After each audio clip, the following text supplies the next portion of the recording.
Nag-RG nga pala muna ako dito guys kasi puro na ako 1v1.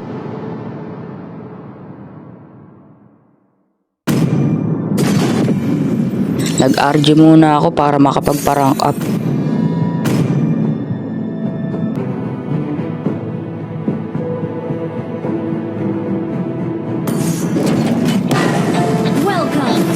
Tuturuan ko kayo kung paano gumamit ng Tamos. Ganito lang ang first step dyan. Una, mag-Katlin ka. Ayan, pupunta ako.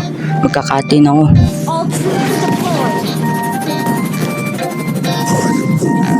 Ayan, ito yung first step. Pupunta ka agad doon sa likod ng tore ng kalaban. Mag-Katlin ka dyan. Ayan, Katlin mo, ikat mo yung mga minions.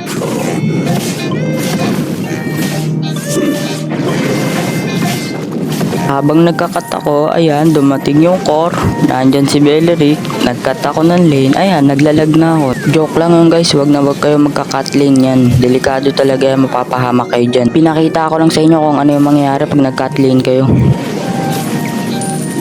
Kapag may turtle fight, huwag kayong mag-alala, lalo na kapag meron kayong kakamping Tamos. Dito guys, tignan nyo kung gaano kasustain dito si Tamos, kaya ako siya naging main hero. Tignan nyo yung mangyayari dito.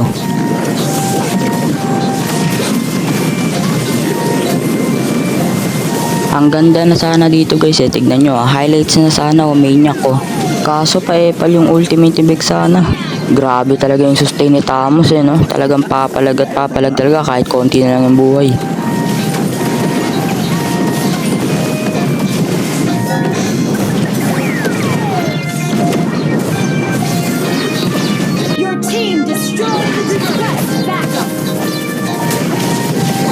Dito tignan nyo kanina nakamaniac ako kaso napatay ako ng ultimate ni Vexana. Tignan nyo mangyayari dito. O diba ayan na naman. Sayang nga yun guys, naka triple kill ako kaso napatay ako ng ultimate ni Vexana.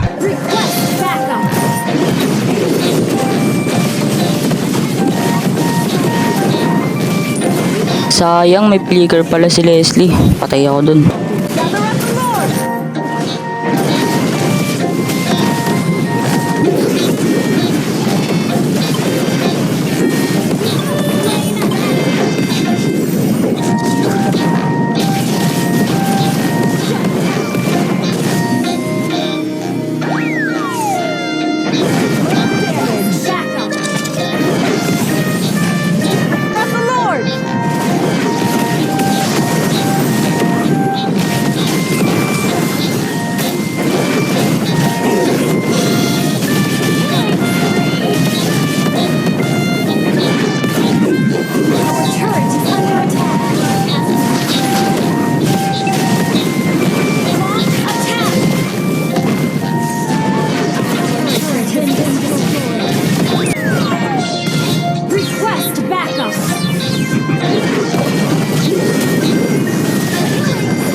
Malapit ng Mindo, Hais ang hihina ng mga kalaban.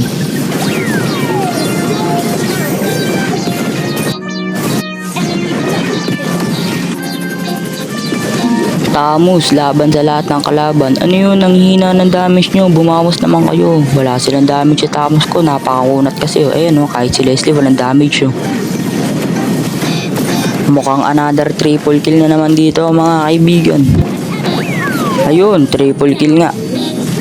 Basic.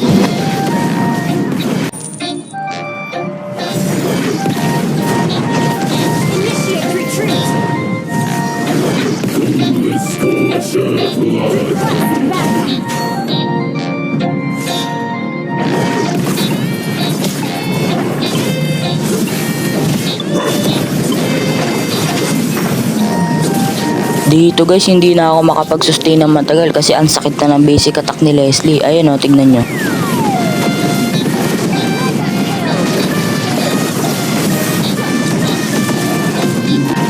Dito guys, tignan nyo tong silong. Siguro batak to uminom ng kape. Ayan nag-ultimate kagad ang bilis tumakbo.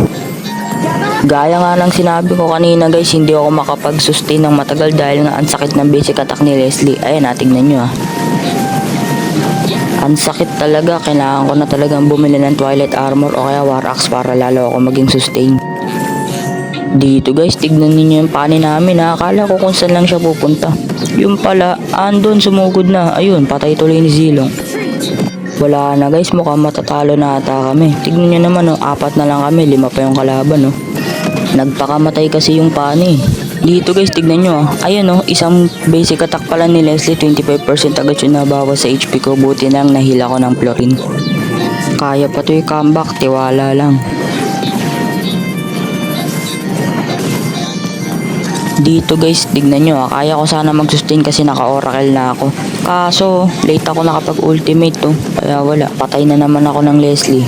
Mamaya kayo sa akin pag wala na akong boots. Sobrang kunat ko na.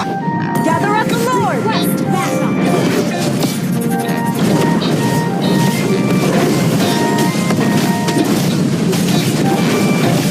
Hindi man lang nag-contest yung kalaban sa Lord, wala, mahihina. Ang ganda ng laban guys, dikit lang yung score. Tapos ayun o, nakuha namin yung Lord, mukhang makakambak namin to. Ayan guys, dito nagbuild na ako ng Twilight Armor para kay Leslie. Eh kaso wala naman si Leslie. Pero guys, tignan nyo naman dito yung tamos ko. Sobrang kunat, grabe pag naka-ultimate. Ano na, easy win, mahihina, basic.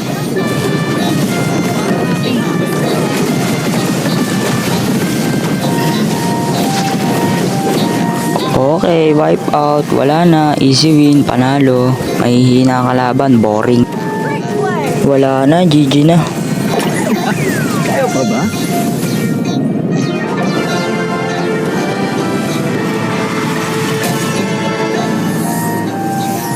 Victory!